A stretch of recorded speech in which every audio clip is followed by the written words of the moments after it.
Main thing whenever we play this team is how physical defensively they are, and it kind of just puts us in mud a little bit. Every time you play the Spurs, it's going to be a dogfight.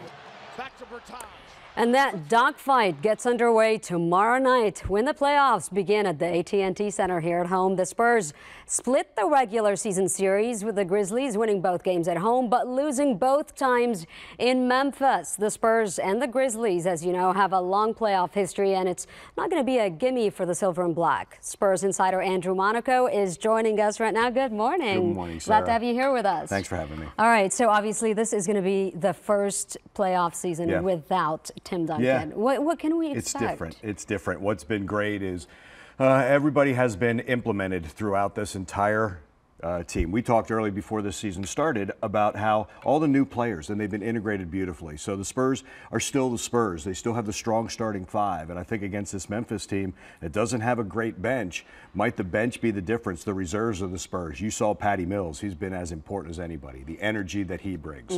You still have Manu Ginobili. But when you bring in, when I say a veteran, a guy like David Lee, who may be new to the Spurs, but that style just fits so well. So even though they're new and new together going into the playoffs, and even though there's no Tim Duncan, and you always miss Timmy, to have all these players integrated through the first 82 games, I think they're ready now for the postseason. Okay, let's talk about Kawhi Leonard's role real quickly, because I mean, obviously he's been playing amazingly, and I think a lot of people are looking for him to emerge as sort of this leader now. And what's interesting is that that's exactly what Kawhi did earlier in his career. He was an NBA Finals MVP before he was in the MVP consideration this season throughout the entire National Basketball Association. And his role is always going to be, first and foremost, a defender. And that's the beauty of Kawhi. He's never said, okay, now I can score, I don't have to play defense. He's going to get Memphis's best player, and at times that might be their point guard, Mike Conley. Offensively, it's going to be really tough for Memphis. Tony Allen, their best defender, has a strained calf and is out indefinitely.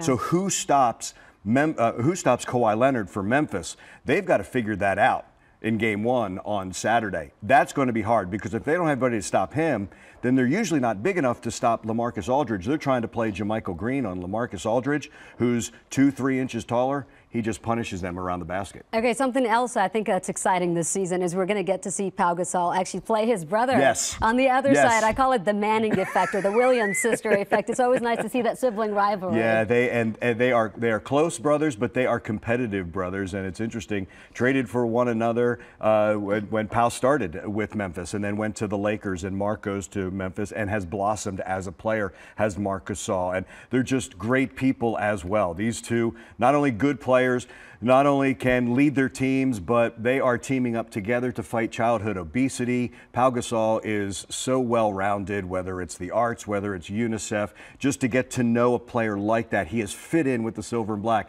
but you're right, it's going to be fun to watch Pau Gasol. We played against Pau Gasol in the past. It's nice to have him now on the team. Absolutely. All right, Andrew, thank you so much for being here with us this morning. Thank you. Just another reminder, one more time, Game 1 is at the AT&T Center on Saturday at 7 p.m.